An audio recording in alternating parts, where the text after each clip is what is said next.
Welcome back, everybody, to another episode of Kicking It with Cal. I'm your host, Cal Denicky. We have Ben Wilson in the house.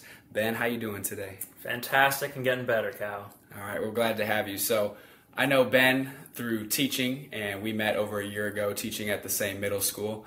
And I wanted to bring him on to share some stories about teaching, personal life, journeys, moving across the country. So we'll start in the education realm, and I wanted to ask you, why did you become a teacher, and what was your journey like through getting to education? Yeah, well, I'd say I'm not really the kind of person that was always thought I want to be a teacher. That wasn't like my dream from the beginning. Actually, I kind of resisted it, I feel like, because my dad was a teacher.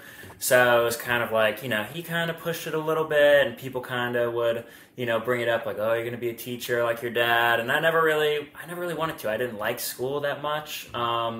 For the most part, like I wasn't obsessed with it. I liked aspects of it, but so I didn't really want to for the most part. And then sophomore year of high school rolls around, and I wanted to apply to some career tech programs. So I applied to the business one and the education one, actually. And I got into both, and then I had to make the decision to pick one. And if I recall correctly, the reason I picked the education one was two reasons. Number one, I figured that the business, if I wanted to go into business, I could sort of, change, pivot and go that direction if I wanted to later on. And secondly, I also thought that there would be a lot of cute girls in the education one. So I was like, okay, I think I'm going to pick that one. So I did that, and I really loved doing it. Like, we got to be from junior year of high school in the classroom 3 days a week. Junior year was like preschool to third grade. So, 3 days a week I'd be in the classroom for like 2 hours, getting experience like that. And then my senior year of that program, I got to be with 7th and 8th graders. I think I did only middle school, so I did 6th, 7th, and 8th grade. So got to see different subject areas and different grades, and just different schools in that community that all kind of had their differences, which was really cool. And the teacher that I had for that program, she was amazing. I really bonded with her a lot. Like, we just kind of saw things very similarly, and she introduced me to just sort of new ways of thinking, especially about education. So I don't know, we really got along well, and that's probably the biggest inspiration of someone who inspired me to be a teacher. So I was just that probably is what catalyzed me in the future to go into that in college. Yeah, and what did your dad teach? Curious. Yeah, my dad taught high school socially, so government, and he actually taught at a career center, which is the reason I wanted to go to a career center. So I didn't go to the one that he taught at, but he kind of really pushed that. He's a very big proponent of career tech programs in high school. It's kind of you can get skills that early on for free. It's why would you not do that? So, and I originally wanted to be a high school social studies teacher. Okay. And I think the reason I ended up deciding not to go into high school when I went to college, because I was I would think of my high school teachers, and I was there's no way I could know that much. I was they're so much smarter than I am. I just don't even want to attempt that. But yeah, so then it kind of just, once I got into college, it kind of just seemed that was yeah, I'm just going to study education. I like doing it. I think it's what I want to do. So that kind of what drove me to get an education. Actually, it's kind of a funny story. I wasn't even originally supposed to get into that program. The secretary in the guidance office, for some reason, I was in there one period for a semester or the year or something. Maybe I had a study hall. I can't even remember why I was, but I got really close to her. We would talk every day. I would tell her about these kayak trips me and my friends would go on, where we just go out and camp in the woods and kayak on the river, and she thought that was so cool. So we really formed a connection there. But I didn't find this out until years later, but the only reason I even got into the education program was because they're only supposed to accept 2 people, and so I was the third one that wasn't, I think I didn't have high enough grades compared to the other 2 girls that got in, and she just kind of essentially was no, please, you have to, you should really let him in, he's so great, all this stuff, and she never told me about any of that, I didn't know, and now when I reflect on it, I can kind of almost understand that, because I remember when I was deciding between the 2 programs, kind of at her desk, she was kind of oh yeah, you should do the education one, you'd be so great. So just kind of a little moment like that of oh, if it was not for her, I don't think I would be a teacher. Just sort of advocating for someone like that. Yeah, I feel all educators have that little story or that little moment where someone had inspired them in some way. For me, it was my high school algebra teacher, Mrs. Mann, shout out. She let me know, actually, when I was in college, because I had her for high school algebra and algebra 2, and then she went to the junior college as I went there. So I had her in high school and college, and she told me, because I was helping out one of my good friends who was really stubborn and didn't like to do his work, and I worked really well with him, and she told me, if I can help kids like him, I can help anybody. And when she said that, I'll never forget that moment. So shout out to you, Mrs. Mann, for that, because without her, who knows what I'd be in. So I kind of wanted to go back a little bit, because you were deciding between business and education. At that age, did money and where you saw money that teachers make and money that people in business, did that cross your mind at all, or was it not? No, I don't think the money particularly ever crossed my mind. I would say, like, before ever really deciding I was going to go into education, like, I think I feel like when I was younger, I was like, actor. I wanted to be an actor, movie star. Like, a lot of us probably had that sort of dream in some regard. So that was definitely one thing I really wanted to do, probably when I was a lot younger. And I did like some plays and whatever.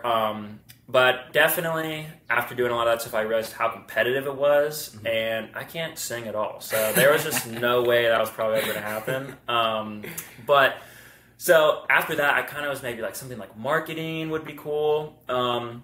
I think maybe one of the biggest reasons I ended up deciding to go into education too, like when I got to college to study that, was because I wouldn't say I was anti-college, but like a lot of my friends around me, I was going to college for like just going in undecided, or going for something like communications. And I was very much like, if I'm going to get a degree and pay all this money, it's like, I want to get a degree in something that you cannot do that unless you have a degree. So all these other sort of like creative fields, like, interested me, but not in a way that I wanted to study it in college. Like, I wanted just to feel like I'm getting something useful. Not to say those aren't useful, but like, I don't know, I just wanted something that like I would need to do. Yeah, it's a very practical degree. Right. And when you go to school to be a teacher, you teach. Like, there's no gray area. Exactly, which I always tell people that I kind of envied. It was like a double-edged sword. It's like with other people that were getting, degrees and whatever else. It was like I had the comfortability of knowing, like, okay, like, this is what I'm going to do when I get out. Like, when I graduate, I'm going to teach at a school. Like, there's no other option when it comes to that, right? So, like, in a sense, that's comforting, but I'd also envy some other people, like, with different degrees, where it's kind of like, yeah, you don't know, but that's almost an excitement. Like, there's so many different, like, opportunities. There's so many different ways you could go with it. I think it depends on people's personality. Like, having that flexibility is great for some, and others it's terrifying. Right, know, like, if I get a psychology degree, where am I going to go with that? Exactly, yeah. So it's interesting, though, because our guidance counselors were in our room this past week, and we were talking about careers for our 8th graders, and the conversation kept getting brought up because all the kids were talking about, I want to make so much money, and the phrase they were using was, would you rather be crying in a mansion or smiling in a shack? And that's what the kids were using? Yeah. They all said, oh, we'd rather be crying in a mansion, making money and not liking our job. And I told them, like, you say that as a 13, 14-year-old, but when you get older, you know if you like your job or not. And I know for me personally, I love going into work every day and interacting with the kids. And you mentioned wanting to be an actor, a movie star. Like, there are times where I can walk around the school and feel like a rock star just because the kids are saying hello to you, and you build those relationships, and you're not up on stage rocking out. Yeah. But when you walk in the lunchroom and every kid's like, Mr. Dedicate, like, oh yeah, it is a great feeling. So I kind of want to talk about your college experience a little bit. So you grew up in Ohio, went to Dayton, and then made your way to Florida, which we'll get to in a second. But what was your college experience like in Dayton? So I grew up like going to high school in Dayton, and then which is like a little town right outside of the city. It's kind of like I grew up like until I was in 3rd grade. My family lived in like downtown or like the rough side of Dayton, but like I was really young, so like. Only really memories I have of that was like I wasn't allowed to like really go to the park, like kind of stuff like that. Like, it was just a little bit rougher area, and then we ended up moving to this town called Oakwood, which is like night and day. Like, it's like extremely wealthy. Like, I had friends with mega mansions. Like, just were they crying in their mansions? They were not, surprisingly. Although, they were not crying. They had saltwater pools, so it was nice. But I would say. like it was just interesting. So like I grew up like we were pretty like middle class, and then towards like the end of graduating high school, like my parents kind of like making more money, maybe upper middle class. But yeah, having friends where it's just like there's just that big disconnect of you could just see like the wealth differences. But it was a great school. It's like one of the best in Ohio. For public education, I had so many opportunities. Like my high school experience was great, and I kind of remember too. Like I think it's a pretty normal experience to be in high school and kind of like dislike high school. Like you can't wait to get out, can't wait. Like there's no way I'm staying here, no way I'm doing this, right? And pretty soon after leaving, it was like, especially talking with other people in their high school experiences, I like a total change in like thought process there. Like I realized I really had an amazing high school experience. So then I went to Athens, Ohio for college at Ohio University. Shout out to the Bobcats. Oh yeah, Bobcats, roll Bobbies. But yeah, so that was a great experience. I originally went with one of my good friends from high school, and we roomed with two random people in like a quad, and didn't know them at all, but we hit it off, I mean, immediately. Like, they were my best friends to this day. We roomed together all throughout college. When I first got to college, I wasn't the most social. Like, I was decently social. I was trying to describe myself as, like, I was the kind of person who have, like, a tight-knit friend group, and maybe we'll go out and, like, you know, talk to other people, but at the end of the day, it's kind of like we're staying with our group sort of thing. But yeah, so it was good. And then as I sort of, you know, went throughout college, I really started to branch out. Like I was a part of like the theater group there, so it was kind of cool to have like that sect of people. But I really have always had just a very tight-knit group of people that I would say is just been so influential on me and been so important to me. Like that's something that I really value, is having like my tribe is almost what I would call it. So, and that brings up an interesting point, because I've heard the question asked a lot: should you go to college with a good friend of yours from high school and or live with them? So I've always been kind of against it. Like, I think it's going to ruin the friendship. I never got to experience that, but what was it like for you? Was everything smooth, or were there some bumps in the road with that? So with him, actually, he ended up dropping out before Thanksgiving break. So it was pretty quick. Like, he never went to any class. It was insane. It was interesting. We were all very, like, different in that regard. Actually, pretty much everyone I roomed with my freshman year, none of them graduated from OU, actually. I was the only one. You made it out. I was the only one, yeah. So one of them completely dropped out. But the one I went with from high school, he dropped out, did some stuff, ended up coming back, but then dropped out again. Pretty impressive, a double dropout. But he's did the Air Force. He's doing great now, very successful, all that stuff.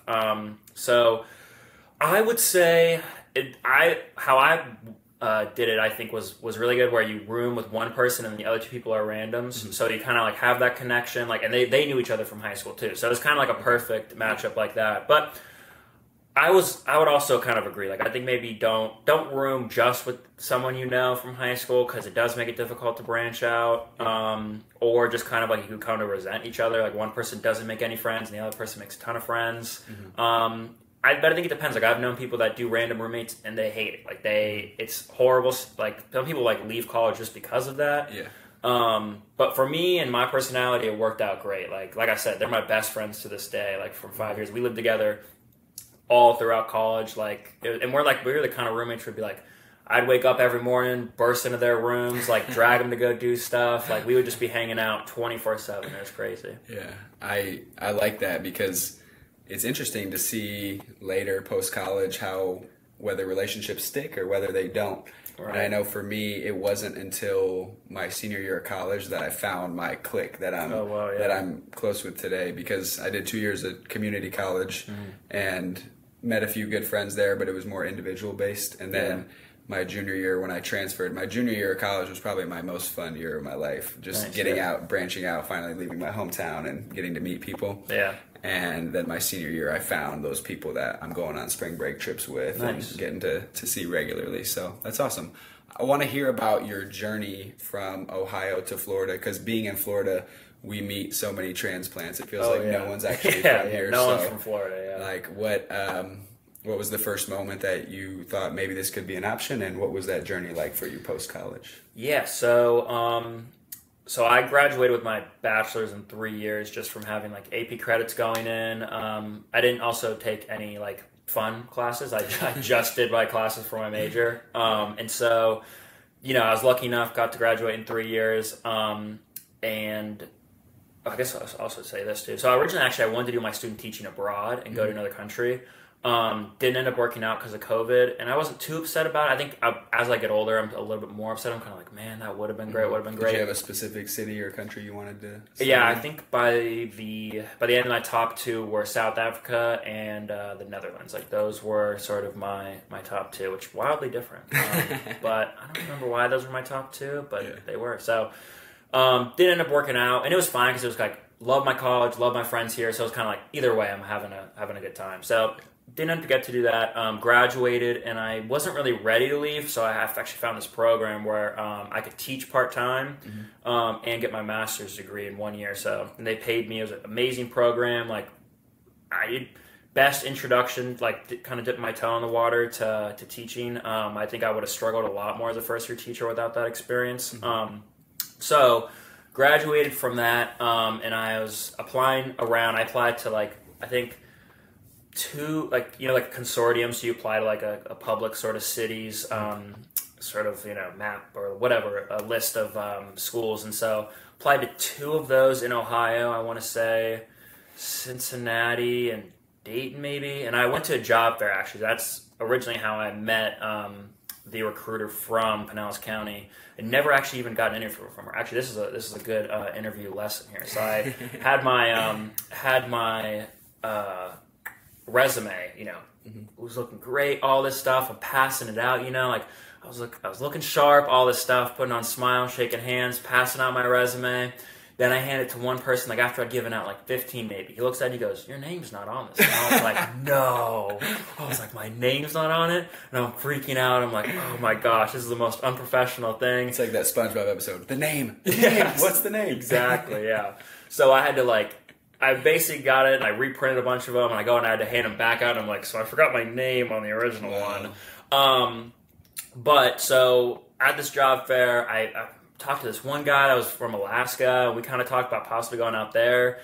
Thankfully, I did not do that. I don't know if I could have done that. I could see you doing that. Yeah, it seems cool, but it was just so remote and just, I don't know, it was just so remote and in the middle of nowhere. Would have been cool, though, for a little bit, for sure. I ended up even actually getting this job offer from Cleveland City Schools, but they wanted me not even in the classroom. It was like a technology position, and I was kind of like where you basically, help and like guide teachers on using technology in the classroom. But I was like, no one wants to listen to some kid who's never taught before tell them how to incorporate technology in their classroom. So eventually I had applied around, wasn't really sure, and then I got an email from the recruiter from the Pinellas County, who I never had even talked to there. I just sort of gave him my resume.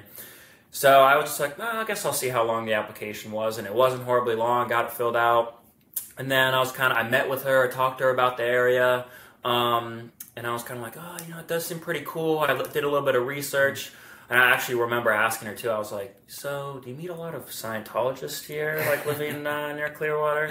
And she got a kick out of that. She was just like, no, I've never met one in my life. But so yeah, I don't know. Everything she said about the area seemed great. And I had applied to a few schools. I think I interviewed with Azalea and I interviewed with Pinellas Park. And then just in one day I interviewed, I got a call, and I was just like, I'll take it. And then they were like, great. And, Dr. Shedrick calls me up and he's like, all right, bring your sunscreen, And I was like, okay, I guess I'm doing it. Definitely, I remember my mom and all the teachers I worked with were very cautious, especially kind of like with the Florida climate of teaching or whatever. So they were like, all that stuff. But I don't know. I was just kind of like, let's do it. I had no plan on ever moving here. I didn't know anyone in the area. It was really just a very random decision, and it's been great. I will say, when I first did it, when I first moved here, it was the biggest shock, and for months I regretted it, so hard, because... How many months? I would say a lot. So, first moving in, it was a big shock, coming from, I was teaching in rural Ohio, so, just demographic-wise, it was a little bit different, and just, the way I would describe my kids, just also, my students I were teaching, it was teaching them at 7:30 in the morning, compared to, my first period here is at 10 o'clock. These kids are awake and moving, right? First period. So, just, my first school was a lot of just getting the kids engaged and like just sort of waking them up. Whereas like my classes can be crazy, but it's like it's more like channeling the energy. So it's just a whole different skill. Yeah.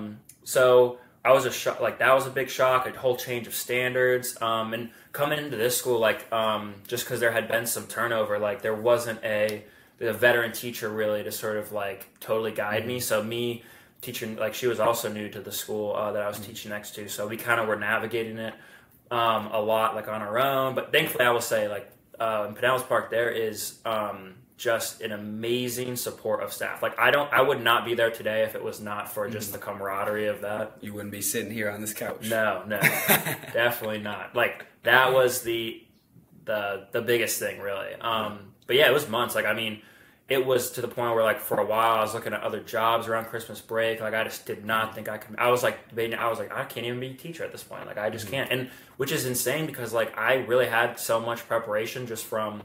I mean, I started in high school. Like, you can't get more preparation than what I had, right? So, like, just the fact that the first year was that hard, I feel like really goes to show that, like, yeah, like first year teachers, it is a stressful, scary, like, thing because it's not. You know, I think when you start another job, there's sort of a buildup, right? Like your job progressively maybe gets harder almost. Yeah. Where I feel like with teaching, it's kind of like your job gets easier in a sense the more years you do it because you figure it out, right? So it's like that first year, you're young, you're new, and it's just the hardest thing I had ever done in my life. I feel you, and I think every teacher can relate to that at some point. Yeah. You just question, why did I do this? What am I doing here? And am I making an impact? I remember my first year teaching in Florida, which was my 4th year overall. I just remember eating cereal one day. I'll never forget, like in November, right before Thanksgiving break, just like so stressed out and so like, what am I doing? And a lot of that had to do with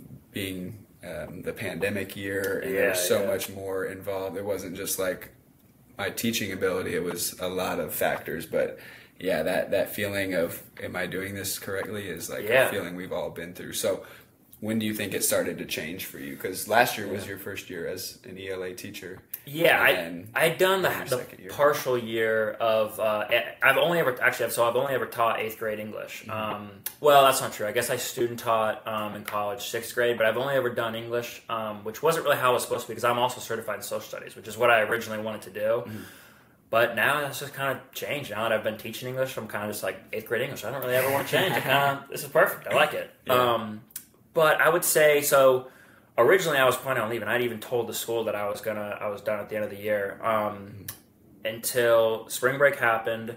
And when I got back from spring break, I remember there was like a 3-day period where I just was kind of like, I had this like thought of like, man, I'm not ready to, like 2 more months. It's like only 2 more months and then I have to leave. And I was like, I'm not ready to leave. And then I was like, wait.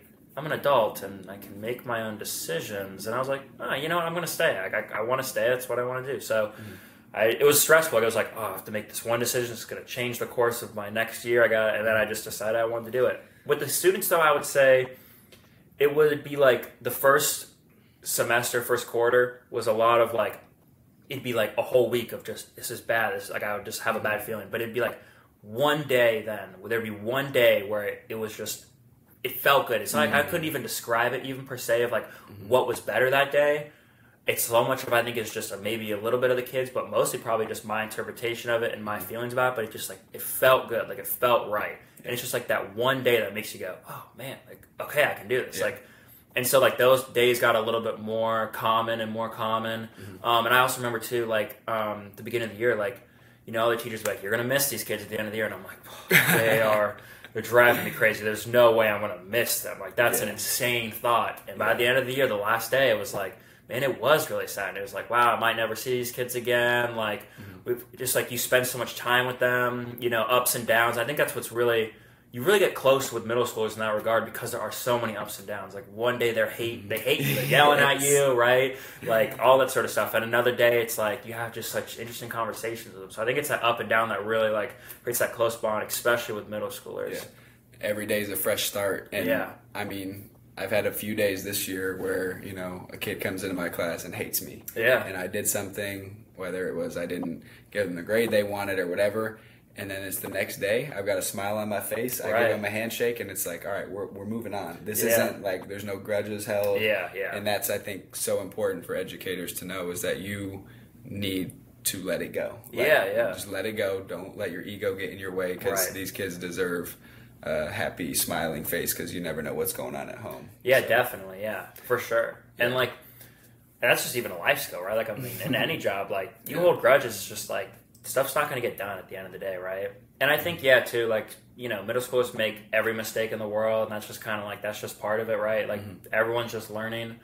But like, and it's funny too, because like a kid will say the meanest thing to you one day, they walk in the next day, it's like they've totally forgotten about it. It's like their mind resets, I swear, every day. But and I also describe too, like I always say, teaching middle school just feels so difficult, because like the person, like the people reflecting or like judging how you're doing are middle schoolers who don't want to be there. Like, nobody wants to be there in middle school, right? Like, they're going through the weirdest time in their life. Like, you know, they'd rather be doing anything else, right? And so it's like, you know, I always describe, like, no kid's going to walk out of my room and go, wow, Mr. Wilson, what a great lesson you put together today. It's really tight. Like, it's like, no kid's going to do that, right? So it's like, it's really hard to feel like, oh, how am I doing, right? Like, it's like, that's such a difficult thing, because you're not in other teachers' classrooms a lot, right? So it's like, it's just like it's so hard to feel like, am I doing a good job? Like, I really don't know. Yeah.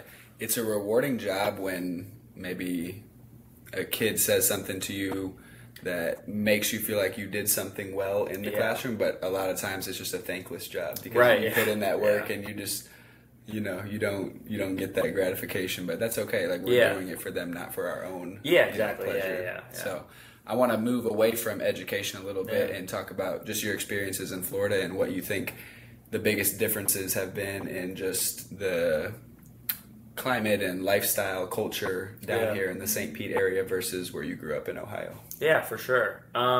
So, I mean, the weather right now, especially, is pretty awesome. Big difference, right? So I really enjoy that. Like, being able to ride my bike year round is a big perk.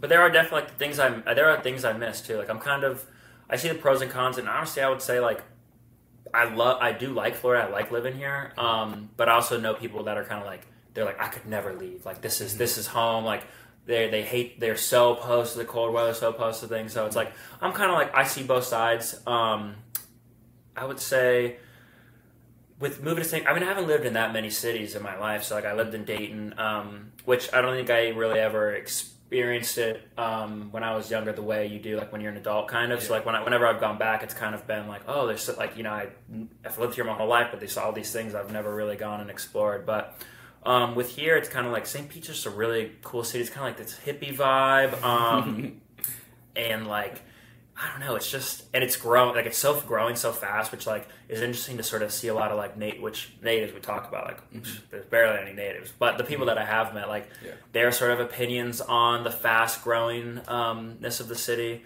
But there's a lot of things I got into here for sure. Like, I started just going to like free yoga in the park. It's like never something I would have really ever done, but like just sort of like that environment's real cool. And I'm not like the most, I feel like I like spending time and going to these hippie events. But I'm not necessarily, like, not a big, star signs, that kind of stuff. Or like, there's a lot of people that are really into like that spiritual, I guess I should say, kind of thing, which is not me, but I like sort of being a part of that. And I feel like it is kind of like really healing just to sort of surround yourself with people that are kind of like peace and love, man. It's like, I do kind of like being around that. So I've gotten into that. Riding my bike is probably like my favorite thing to do. I just ride around. I'll just see like there's some random pop-up like event, and I'll go check it out. This place called the Blueberry Patch that I love going to. So like live music, I got super into going to see live music here. And towards the end of college, I was doing that at this one venue, but here it's kind of like I'm trying to go see live music as much as I can. I don't know. And it's like I don't even listen to music that much on my own, really enough. Like, so it's like I wouldn't say I'm a huge like music head, but just going to see live music is such a good time. Yeah, and I feel like this area just has so much to offer. Professional sports, concerts, pop-up events, like you name it, it's here. Right. And it's no wonder that so many young people are moving here because there's so much to offer. And from my personal standpoint, the weather is huge. I love it, and I think it doesn't hit me until like I'm outside in late November or in December when it's 70 degrees, and I'm thinking like 80% of America is bundled in their on their couch watching Netflix. Like,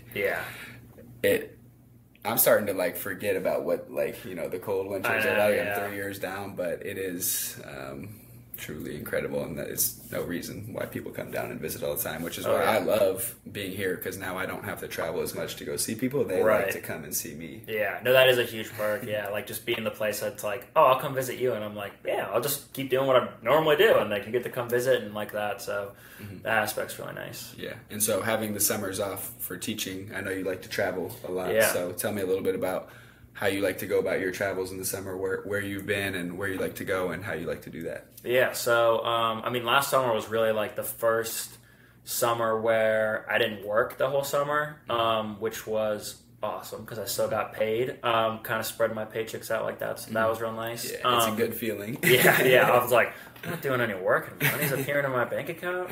Which, obviously, like, you know, we just spread it out. But, so I actually got this camper van, me and my brother, that's kind of like this old Toyota. I think it's like a 76 camper van. It's awesome. So, like, I think, what was our first trip?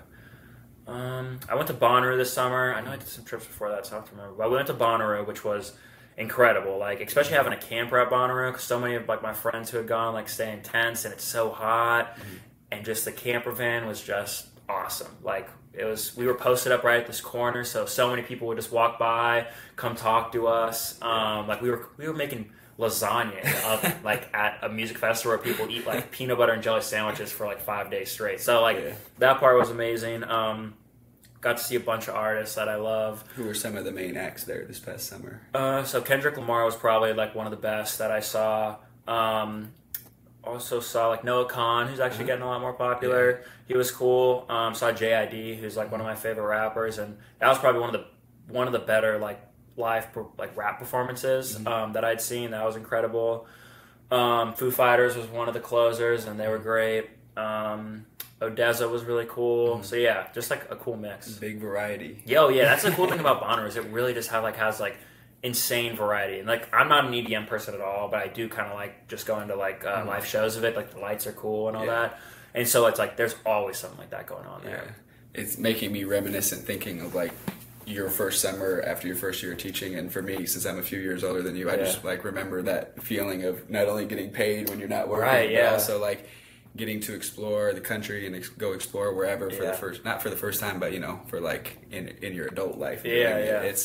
It's a special feeling. And I tell the kids all the time, like, I do what I love for 10 months with teaching, and then I get to love what I do for 2 months, and it's completely different. So yeah, like that's why I'd say, like, I mean, you know, there's definitely plenty of like cons or tough things with teaching. But at the end of the day, it's like having 2 months off is like I can do what I can just go out and explore, and like all that is awesome. Like I went backpacking out in Montana too, which was an incredible experience, and we were very underprepared for sure. Like we knew, like I've gone backpacking a few times in my life, but like we went out to this trail, and I remember like we all flew into Salt Lake City, stayed at my buddy's place, and we're kind of like planning it out. Like we really didn't have anything planned, so we started planning it out. And my one buddy's like, "Yeah, let's do like maybe 60 miles, 70 miles." Like and I'm looking at this, and I'm like, "Dude, like," and we have one of my buddy Drake, who like big dude, never been backpacking before, and I'm like, "Dude, like we cannot. This is just insane. Like this is so." So we ended up doing it.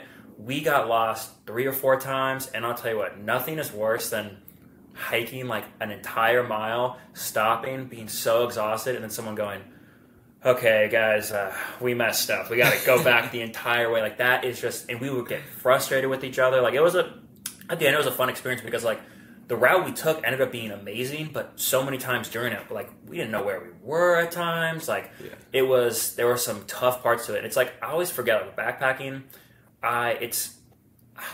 Usually when I first start, I'm like, I hate this. I'm like, why do I even choose? Like, I would rather go camping, and why am I making myself so uncomfortable? But the cool part about backpacking is like, you put yourself in so many uncomfortable positions so that like, you know, at the end of the day, I'm just sitting on the ground next to a campfire, but it's the most comfortable. Like, I'm like, why is this sitting on the ground so comfortable? It's because you just put yourself through so much pain beforehand. So it's like, I don't know. It's like one of those things that I think really helps me. Like I just appreciate the the difficulties of life, right? Because like the difficulties of life make other parts of life just feel so comfortable. You have to go through those really difficult situations. That's making me want to go hike and camp right now. We can't really do that much here in Florida. There's a few spots, but like, you know, that cold air. Campfire, that makes me think. So do you have any next adventures on the list for this summer or before? So I'm not too sure, actually. I think because my lease is going to go into the summer, but actually one of your buddies was telling me about doing credit recovery in the summer. Okay. So I might do that for the month of June and then take the money I make. Really, my plan is just to get in the camper van. I think I want to do a whole trip up around Michigan and hit all the port cities, and then possibly go up to go all the way up to like upstate New York, hit Quebec, and then come down to like New York City. I mean, I don't know if I have enough time to edit that. Who knows? We're just gonna probably just play it by ear kind of thing. Yeah, that's awesome. Yeah. My plan is to go to Kenya this summer and do a 2-week trip there through my university and help out a community. So no way. And usually they have a day or two to go do your own like exploring. So they're talking about doing a Savannah tour. So wow, that's something insane. I've always wanted to do. So fingers crossed that I can do that this summer. But that's on my mind right now. So I'm trying to save up some money to go to Africa. That would be insane. So we're gonna start to wrap things up. But I like to ask my guests one final question called "One Thing on Your Mind." And that's anything that you're into right now, whether it's a book, a movie, documentary, television series, just to share with the audience. Maybe it's something that could inspire someone to look into it. So what's on your mind, Ben? This was a little tough to choose, but I did think of one. So lately I've been watching this guy on YouTube called Will Survives. Okay. And he's honestly, he's not very good at YouTube, I'm not going to lie, which is funny. But he is like this, I don't know, maybe not 20-something, maybe he's like 19, I don't really know, but he's young. And his whole thing was, I think he originally got started with, and it's this weird mix of genres where he is a kind of a SoundCloud rapper, also not that good at that, but he lives in the woods basically, and he's really obsessed with living, out in the wilderness, all that kind of stuff. So currently, I just was watching this sort of series where he's building this cabin in the woods. He's really I watch a lot of nature, outdoorsy people on YouTube, and he's very unconventional and doesn't really know what he's doing, which is really cool to watch him problem solve and figure it out. And really kind of shows whatever you want to do, just start doing it and you'll figure it out, So Will Survives. Yeah, I might have to check it out. Yeah, it's interesting for sure. All right. Well, thank you for coming in. I appreciate it. Hopefully, the audience could learn something today, and we'll be back next time with another episode of Kicking It with Cal. Thanks, Ben. Glad to be here.